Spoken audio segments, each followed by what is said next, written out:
नमस्कार दोस्तों, आप सभी का मनोज एकेडमी में स्वागत है, अभिनंदन है। आज कम समय में ज़्यादा चीज़ें मैं आप लोगों को कराने वाला हूं और आज की वीडियो में मैंने आप लोगों के लिए रखे हैं पर्यावरण, एसएसटी एंड भूगोल।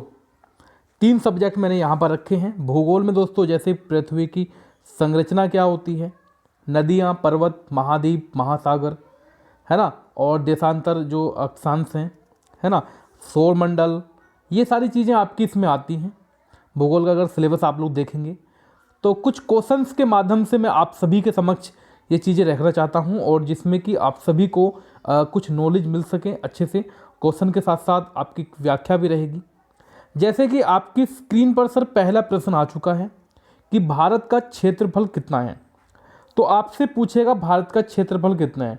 आपको 2 ऑप्शन में कन्फ्यूजन लगेगा केवल। देखो, पहला तो किसी कीमत पर नहीं हो सकता और आपका जो है डी भी नहीं हो सकता है किसी कीमत पर भी। अब आपको बी और सी में से सेलेक्ट करना होगा। तो आप लोग जानते हैं कि 32,87,263 वर्ग किलोमीटर, अर्थात दोस्तों बी वाला ऑप्शन हमारा यहाँ पर सही बैठ रहा है। अब दोस्तों ये जो इतना मैंने आपको क्षेत्रफल बताया है, ये आपका जो पूरा क्षेत्रफल है, या मैं कह सकता हूँ संसार का जो क्षेत्रफल है, इसका जो है स्थलीय भाग का 2.4% है। स्थलीय भाग का 2.4% दोस्तों ये भारत में क्षेत्रफल है। ठीक है, तो पहले प्रश्न का आंसर क्या हो गया सर? पहले प्रश्न का आंसर हो गया आपका बी वाला ऑप्शन, 1 नंबर आपका यहां से बना। अब उसके बाद जो प्रश्न संख्या 2 रहेगा, इसमें आपसे बोलता है कि क्षेत्रफल की दृष्टि से विश्व में भारत का कौन सा स्थान है। ठीक है, तो इसके बारे में भी हम लोग जान लेते हैं दोस्तों। वैसे आपको याद ही होगा कि ये 7वां स्थान है। अब भारत जो है विश्व में क्षेत्रफल की दृष्टि से 7वां बड़ा राष्ट्र है और क्षेत्रफल की दृष्टि से सबसे बड़ा जो होता है देश, वो आपका है रूस। ठीक है, इसके बाद कनाडा आता है, इसके बाद आपका यूएसए आ जाता है, चीन आ जाता है, ब्राज़ील आ जाता है, ऑस्ट्रेलिया आता है, फिर आता है आपका भारत। ठीक है, तो भारत कौन सा स्थान रखता है? 7वां। तो आपके 2 नंबर यहाँ से कंप्लीट हो गए। ओके, अच्छा दोस्तों, बार बार मैं वीडियो को शेयर करने के लिए नहीं बोलूँगा। आप लोगों को अगर एक भी प्रश्न समझ में आता है इस वीडियो का, तो वीडियो को लाइक और शेयर कर दीजिएगा अपनी ईमानदारी के साथ। ठीक है, और नाम पर चक्कर में मत ना पड़े। कमेंट सेक्शन में लास्ट में बता दें कितना स्कोर रहा आपका। नाम किसी का आज लेंगे नहीं। भारत को कितने प्राकृतिक भागों में बांटा गया है? भारत को कितने प्राकृतिक भागों में बांटा गया है सर? 4 भागों में बांटा गया है, 5 में बांटा गया है, 6 में बांटा गया है, या आपका 7 भागों में बांटा गया है? सही आंसर हो जाता है आपका 4 भागों में डिवाइड किया गया है। भारत को 4 प्राकृतिक भागों में डिवाइड किया गया है दोस्तों। एक होगा उत्तर का पर्वतीय भाग। ठीक है, नंबर 1 आपका क्या होगा? उत्तर का पर्वतीय भाग। दूसरा नंबर रहेगा मध्यवर्ती मैदानी भाग। मध्यवर्ती, ये आपका मैदानी भाग आएगा, मैदानी भाग। तीसरा नंबर आएगा आपका प्रायद्वीप वाला, मैं यहीं पर लिख देता हूं। तीसरा नंबर है आपका प्रायद्वीपीय भाग, प्रायद्वीपीय भाग या पठार कह सकता हूं। और 4th नंबर रहेगा आपका मैदान। ठीक है, ये तटवर्ती मैदान है। तो 4 पार्टों में डिवाइड किया, इसका पहला ऑप्शन रहेगा आपका।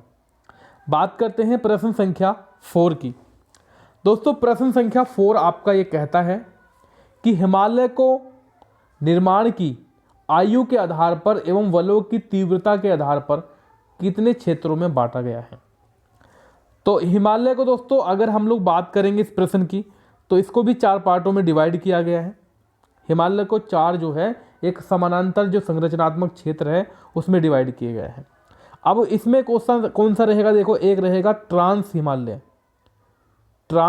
हिमालय, दूसरा रहेगा आपका वृहद हिमालय, तीसरा रहेगा आपका लघु हिमालय और 4th रहेगा आपका दोस्तों बाह्य उप हिमालय। अब इसके बारे में थोड़ा सा और जान लेते हैं। जो ट्रांस हिमालय है वो आपका तिब्बत का क्षेत्र कहलाता है, और जो वृहद है वो आपका महान हिमालय, लघु जो है वो मध्य हिमालय, और जो बाह्य उप हिमालय है वो आपका शिवालिक है। ठीक है, चलो आगे बढ़ते हैं दोस्तों। अगला क्वेश्चन कहता है कि हिमाद्री किसे कहते हैं? हिमाद्री किसे कहा जाता है? ट्रांस हिमालय को, महान हिमालय को, मध्य हिमालय को, या आप लघु हिमालय को कहेंगे? 5 नंबर क्वेश्चन। देखो अभी मैंने आपको बताया दोस्तों, है ना, तो हिमाद्री जो है दोस्तों वो आपका जो है महान हिमालय को कहा जाता है, महान हिमालय को कहा जाता है। बी वाला ऑप्शन आप लोग यहाँ पर लगाइएगा। या मैं इसको कह सकता हूँ कि जो हिमालय के ऊपरी भाग में स्थित श्रृंखला है, इसको या तो महान हिमालय कहूँगा, या इसको आंतरिक हिमालय कह सकता हूँ। आंतरिक हिमालय के नाम से भी जाना जा सकता है इसको। इसका दूसरा नाम, तीसरा नाम हिमालय, तीसरा नाम दोस्तों इसका हो जाएगा क्या? हिमाद्री। हिमाद्री तीसरा नाम दोस्तों ये आपका हिमाद्री होगा, ठीक है। और ये जो है सबसे अधिक सतत श्रृंखला है, ठीक। मैं कह सकता हूँ कि 6000 मीटर की औसत ऊंचाई वाले जो पर्वत हैं, ये मैं कह सकता हूँ सबसे ऊंचा शिखर में कह सकता हूँ इसे, ठीक। आगे बढ़ते हैं। अगला क्वेश्चन कहता है हमारी स्क्रीन पर कि महान हिमालय की ऊंचाई जो है वो कितनी है? सर महान हिमालय की ऊंचाई के बारे में बात करते हैं। वैसे औसत ऊंचाई की बात करेंगे तो हमारी जो है वो 6000 मीटर है, लेकिन जो आपकी सर्वोच्च चोटी है माउंट एवरेस्ट, इसकी जो लंबाई है लगभग दोस्तों 8848 मीटर है, ठीक है। माउंट एवरेस्ट जो है वो वर्तमान की जो ऊंचाई अगर आप लोग बात करेंगे वो 8848.86 मीटर घोषित की गई है। 86 पॉइंट में भी इसको लिख सकते हैं हम लोग। अगर आपसे पूछेगा माउंट एवरेस्ट की जो आज की जो वर्तमान की जो ऊंचाई है, तो इसमें पॉइंट लगाकर 86 मीटर भी आप लोग कर सकते हैं, ठीक है। वो क्वेश्चन पर डिपेंड करता है किस प्रकार का क्वेश्चन आपसे पूछता है और कैसे कैसे ऑप्शन आपके रखे गए हैं। क्लियर हो गया? चलो हम लोग बात करेंगे प्रश्न संख्या 7 की। निम्नलिखित में से कौन सा दर्रा महान हिमालय में स्थित है? स्थित नहीं है, ओके भाई। हमने कहा कि निम्नलिखित में से कौन सा दर्रा महान हिमालय में स्थित नहीं है? जोजिला, शिवकिला, नाथुला और पालघाट। आप क्या कहते हैं इस प्रश्न के बारे में? तो ओके, ये आपका जोजिला भी होगा, शिवकिला भी होगा, नाथुला भी, लेकिन पालघाट नहीं होगा आपका। देखिए महान हिमालय में बहुत सारे दर्रे हैं, जैसे कि जोजिला। अच्छा, जोजिला दर्रा जो है दोस्तों कहाँ पर पड़ता है? ये आपका लद्दाख में पड़ता है, ठीक है। और आपका है एक सिपलिका, ये आपका हिमाचल प्रदेश में, ठीक है। एक है आपका नाथुला, दोस्तों नाथुला है आपका सिक्किम में। और पालघाट दोस्तों वैसे आपका केरल में पड़ता है, ठीक है। तो ये आपका जो है पश्चिम घाट में अवस्थित है आपका ये, ठीक है। तो इसको हम लोग यहाँ पर लगाएंगे डी वाला ऑप्शन। और अगर क्वेश्चन आपसे पूछेगा कि सर ये बताइएगा जोजिला दर्रा कहाँ पर है, लद्दाख बताएंगे आप लोग यहाँ पर, है ना। और शिवकिला हिमाचल प्रदेश, नाथुला सिक्किम, ठीक है। चलो आगे बढ़ते हैं दोस्तों। प्रश्न संख्या 8 नंबर रहेगा कि लघु हिमालय के नाम से किसे संबोधित किया जाता है? लघु हिमालय के नाम से दोस्तों किसको संबोधित किया जाता है? आप लोग क्या जानते हैं भाई इसके बारे में, किसको संबोधित किया जाता है? पहला ऑप्शन रहेगा आपका महान हिमालय और शिवालिक हिमालय, मध्य हिमालय, ट्रांस हिमालय। आंसर होगा आपका मध्य हिमालय। थर्ड वाला ऑप्शन आप पे यहाँ पे सही आंसर हो जाता है, बिल्कुल मध्य हिमालय, ठीक है। आगे चलेंगे दोस्तों। 9 नंबर प्रश्न की बात करते हैं हम लोग यहाँ पे कि मध्य हिमालय क्षेत्र में ढलानों पर छोटे छोटे घास के मैदानों को क्या कहा जाता है? जो छोटे छोटे घास के मैदान होते हैं उनको किस नाम से जाना जाता है सर? तो आप लोग बता सकते हैं क्या सर इसका आंसर? चलो देखते हैं भी आप लोग बताएंगे क्या। बताएंगे, बिल्कुल, क्यों नहीं बताएंगे सर। आप लोगों से रिक्वेस्ट रहेगी कि वीडियो को लाइक शेयर भी करते हैं, करें वीडियो को लाइक शेयर भी कर दीजिए आप लोग यहाँ पे फटाक से। तो प्रश्न संख्या आपका 9 है, इसका आंसर होगा आपका मर्ग। मर्ग सही आंसर आपका हो जाएगा, ठीक है दोस्तों। इसको कश्मीर की घाटी में मर्ग, और जो उत्तराखंड में है इसको क्या बोलते हैं? पयार बोलते हैं। उत्तराखंड में इसको पयार भी बोला जाता है और इसको बुग्याल भी बोला जाता है, उत्तराखंड की अगर मैं बात करूंगा यहाँ पे, ठीक है। चलो नेक्स्ट क्वेश्चन। प्रश्न संख्या 10 रहेगा पीर पंजाल श्रृंखला किस हिमालय में अवस्थित है? पीर पंजाल श्रृंखला किस हिमालय में अवस्थित है? ये आपका नेक्स्ट क्वेश्चन है, ओके। इसका सही आंसर आप लोग जानते हैं, ये आपका रहेगा मध्य हिमालय में स्थित है, ठीक है। और दोस्तों ये जो है आपकी सबसे लंबी श्रृंखला कह सकता हूँ, पीर पंजाल जो है। ठीक है, ओके, आगे चलते हैं दोस्तों। अगला क्वेश्चन हमारी स्क्रीन पर ये कहता है मध्य हिमालय की ऊंचाई कितनी है। दोस्तों मध्य हिमालय की ऊंचाई कितनी है? मध्य हिमालय की ऊंचाई कितनी है? आपका आंसर रहेगा दोस्तों 3700 से 4500 मीटर के मध्य। 3700 से 4500 के मीटर के मध्य है दोस्तों, हम लोग ऐसे कह सकते हैं इसका आंसर। ठीक है, चलो आगे चलते हैं। अगला क्वेश्चन समझिएगा दोस्तों, शिवालिक हिमालय को किस अन्य नाम से जाना जाता है? शिवालिक हिमालय को किस अन्य नाम से जाना जाता है? 12 नंबर, इसको बाह्य हिमालय के नाम से हम लोग जानते हैं। ठीक है, बाह्य हिमालय के नाम से हम लोग इसको जानते हैं। इसको हम लोग जो है उप हिमालय के नाम से भी जानते हैं। ठीक है, इसको हम हिमालय पदीय के नाम से भी जानते हैं। दोस्तों अगला क्वेश्चन कहता है शिवालिक श्रृंखला की जो ऊंचाई है वो कितनी ऊंचाई है? दोस्तों शिवालिक श्रृंखला की जो ऊंचाई है वो कितनी ऊंचाई है? तो आपका आंसर रहेगा पहला वाला ऑप्शन, 900 से 1100 मीटर के मध्य ये आपकी ऊंचाई हो जाएगी। चलो आगे क्वेश्चन की तरफ चलते हैं। ब्रह्मांड का क्या अर्थ है? ब्रह्मांड का क्या अर्थ है दोस्तों? अंतरिक्ष है, सुव्यवस्था है, विश्व है या आपका खगोल है? ब्रह्मांड का अर्थ होता है सुव्यवस्था। ठीक है, ब्रह्मांड अंग्रेजी के क्रोमोसोम्स, सॉरी फॉर दैट, क्रोसोम चलेगा। तो ये जो है आपका क्रॉस मास जो है आपका, इसका मैं कह सकता हूं जिसका अर्थ होता है सुव्यवस्था। दोस्तों अगला क्वेश्चन आपकी स्क्रीन पर रहेगा कि हमारे सूर्य हमारे तारों की तुलना में बड़ा क्यों दिखाई पड़ता है? बताइएगा दोस्तों, सूर्य हमारे तारों की तुलना में बड़ा क्यों दिखाई देता है? क्यों दिखाई देता है पता है आप लोगों को? क्योंकि दोस्तों अन्य तारों की तुलना में पृथ्वी से निकटता के कारण। ठीक है, जिसके कारण जो है हमें आकार में वो जो है चमकीला भी दिखाई पड़ता है। ठीक है, चलिए आगे बढ़ते हैं। दोस्तों अगला प्रश्न कहता है कि ग्रह शब्द की उत्पत्ति किस भाषा से हुई है?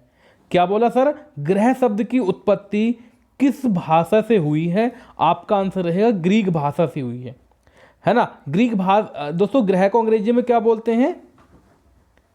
प्लैनेट बोलते हैं, प्लैनेट के नाम से जाना जाता है, जो कि आपका ग्रीक भाषा के शब्द से बना है। ग्रीक भाषा कौन सा शब्द था? प्लेनेटाई। प्लेनेटाई शब्द से बनता है, जिसका अर्थ होता है चारों ओर घूमने वाला। क्या अर्थ होता है सर इसका? इसका अर्थ होता है चारों ओर घूमने वाला। ठीक, चलो आगे बढ़ते हैं दोस्तों। अगला क्वेश्चन कहता है हमारा सौर परिवार में शामिल है। सौर परिवार में शामिल है केवल सूर्य एवं ग्रह, पहला वाला ऑप्शन ही रहेगा। दूसरा रहेगा आपका केवल सूर्य। भाई इसका सीधा सीधा आंसर भी बता देता हूं, ज़्यादा बड़ा क्वेश्चन करूंगा नहीं, क्योंकि केवल वाला हम लोग इसको गलत कर देते हैं।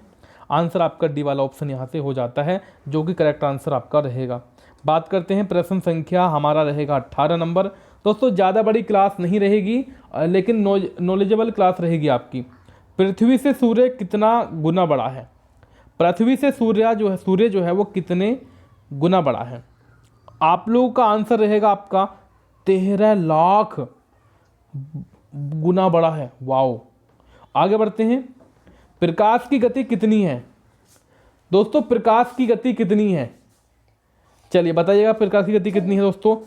20 नंबर की बात करेंगे, आंसर रहेगा आपका यहाँ पर दोस्तों बी वाला ऑप्शन, 3 लाख किलोमीटर प्रति second. Wow, superb and superb, बहुत बढ़िया। नेक्स्ट क्वेश्चन कहता है हमारी स्क्रीन पर, रहने दीजिएगा, चलेगा। सूर्य की संरचना, प्रकाश मंडल, सूर्य की संरचना प्रकाश मंडल का लगभग 98% भाग किससे बना है? 98% भाग जो है लगभग दोस्तों वो किससे बना है, ये आपको यहां पर मेंशन कर देना है। और 21 नंबर का दोस्तों आंसर रहेगा आपका यहां पे सी वाला ऑप्शन।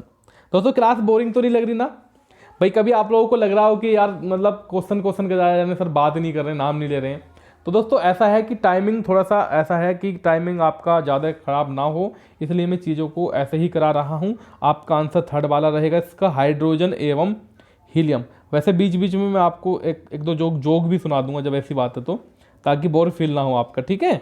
तो सौर परिवार में कितने ग्रह हैं ये आपको देखना है सर। सौर परिवार में कितने ग्रह हैं? 7, 8, 9, 10। सौर परिवार में दोस्तों 8 ग्रह हैं, यानी कि बुध, शुक्र, पृथ्वी, मंगल, बृहस्पति, शनि, अरुण, वरुण। ठीक है, आप लोग जानते हैं इनके बारे में। चलो आगे बढ़े सर। अगला क्वेश्चन कहता है कि सूर्य के सबसे निकट और सबसे दूर कौन सा ग्रह है। आपको यह भी बताना है कि सबसे निकट कौन सा है, और आपको यह भी बताना है कि सबसे दूर कौन सा है।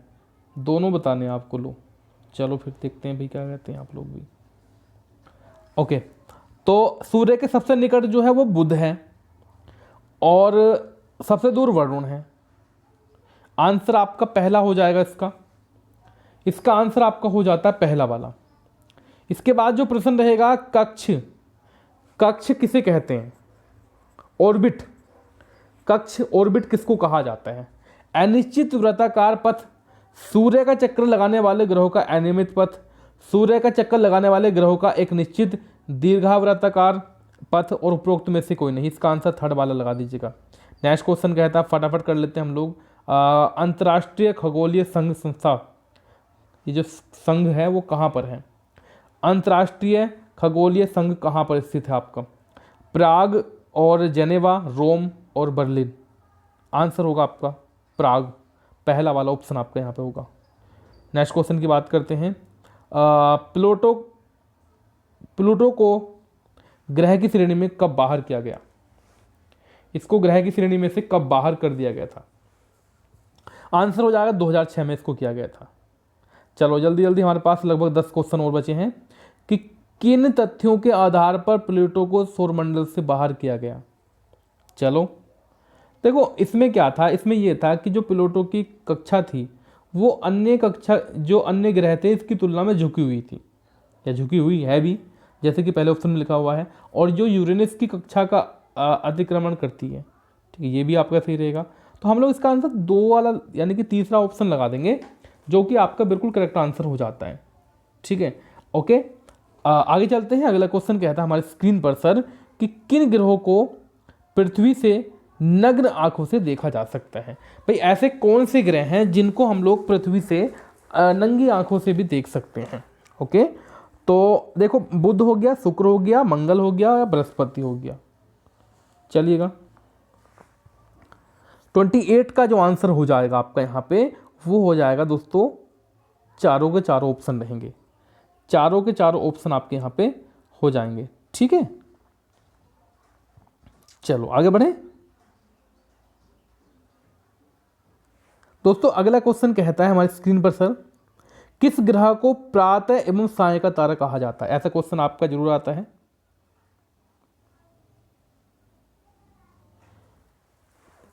किस ग्रह को प्रातः एवं साय का तारा कहा जाता है?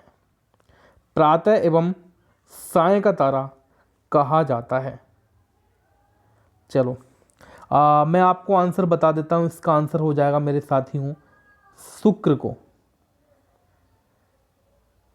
शुक्र को प्रातः एवं साय का तारा कहा जाता है। आगे बढ़ते हैं। किस ग्रह को पृथ्वी की बहन कहा जाता है? किस ग्रह को पृथ्वी की बहन कहा जाता है? चलो आप लोगों के आंसर आपके समक्ष रखे गए हैं, बताइएगा।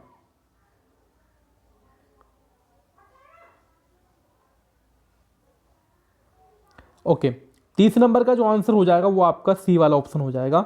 शुक्र जो है, शुक्र ग्रह जो है वो पृथ्वी के सबसे नजदीक है ना, आप लोग जानते हैं, और इसे जो है पृथ्वी की बहन के नाम से भी जानते हैं।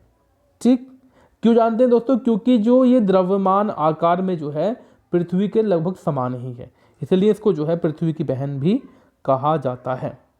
ठीक, आगे क्वेश्चन की बात करते हैं कि भाई किस ग्रह पर तापमान सर्वाधिक होता है?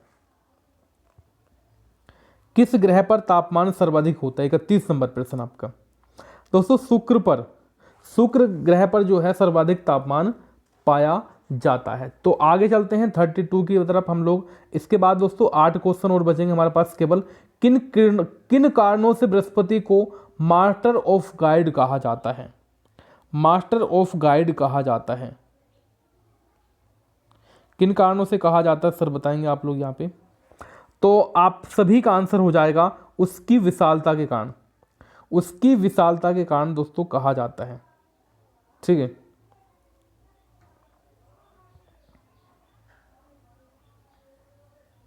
ओके, नेक्स्ट चलिएगा 33 नंबर क्वेश्चन। इसमें कहा गया है कि बृहस्पति ग्रह पर किन गैसों की अधिकता है? किन गैसों की अधिकता है? देखो इसमें पहला ऑप्शन, दूसरा ऑप्शन ये तो नहीं रहेगा क्योंकि केवल लिखा हुआ है, हाइड्रोजन एवं हीलियम लगा दीजिएगा। बात करते हैं 34 नंबर की गाइज कि बृहस्पति ग्रह के कुल कितने प्राकृतिक उपग्रह ज्ञात हैं, जो कि आपको ज्ञात हैं, ठीक है। चलिएगा, तो प्रश्न संख्या आपका 34 नंबर रहेगा, इसका आंसर होगा आपका बी नंबर 59। 59 इसका सही आंसर, 59 तो गाइज नहीं होना चाहिए, 79 हो जाएगा इसका, क्योंकि 59 तो कम ही रह जाएंगे ना। बृहस्पति ग्रह के कुल कितने प्राकृतिक उपग्रह हैं? तो दोस्तों इसका आंसर होगा 79। 79 इसका सही आंसर है, पहला वाला ऑप्शन। किस ग्रह को आकाश गंगा सदृश्य ग्रह कहते हैं? चलिएगा दोस्तों, आपका जो आंसर होगा इसका वो होगा शनि, बी वाला ऑप्शन रहेगा, शनि, ठीक है। दोस्तों जो आपका वलय होता है, वलय किसको कहते हैं दोस्तों? छल्ला होता है एक प्रकार का। ये आपका शनि कारण को मतलब एक छल्ला रूपी विशेषता के कारण जो है शनि को हम लोग आकाशगंगा सदस्य ग्रह भी कह सकते हैं, यानी Galaxy like planet. Next question कहते हैं हम लोग कि शनि ग्रह के कितने उपग्रह हैं? 36 नंबर। शनि ग्रह के दोस्तों 82 जो है वो उपग्रह हैं। शनि ग्रह के सबसे अधिक उपग्रह का नाम आपको बताना है, सबसे बड़े उपग्रह का नाम टाइटन। शनि ग्रह के सबसे बड़े उपग्रह का नाम टाइटन है, ठीक है। आयो, यूरोपा, ये भी आपके ये जो आयो है, यूरोपा है, ये जो है आपके किसके हैं? बृहस्पति के उपग्रह हैं। बात करते हैं 38 नंबर की दोस्तों कि उपग्रह का शाब्दिक अर्थ क्या है? साथियों आपको बताना है कि उपग्रह का शाब्दिक अर्थ क्या है। इसका आंसर होगा दोस्तों सी नंबर, साथी और सहचर। और आपको देखना है 39 नंबर कि निम्नलिखित में से क्या सही है, इसके बारे में जान लेते हैं भैया। पहला ऑप्शन रहेगा ग्रह वह खगोलीय पिंड है जो सूर्य की परिक्रमा निश्चित पथ पर करता है एवं दूसरे ग्रह की कक्षा का अतिक्रमण नहीं करता। आपका आंसर पहला सही है। दूसरा देख लेते हैं हम, दूसरा क्या है कि उपग्रह एवं खगोलीय पिंड है जो ग्रह के चारों, ये भी सही है आपका, अर्थात दोस्तों पहला दूसरा ऑप्शन सही है। बात करते हैं प्रश्न संख्या 40 की कि पृथ्वी से चंद्रमा की औसत दूरी लगभग कितनी है? पृथ्वी से चंद्रमा की लगभग औसत दूरी जो है 3,84,400 किलोमीटर। इसका ऑप्शन आप लोग लगाएंगे बी वाला ऑप्शन, ठीक है। तो मैंने आपको कम समय में 40 क्वेश्चन कराए हैं। अगर आपको हमारी क्लास पसंद आई हो और तो आप लोग वीडियो को दोस्तों लाइक ज़रूर कीजिएगा और नेक्स्ट क्लास में मिलते हैं। Thank you so much, bye.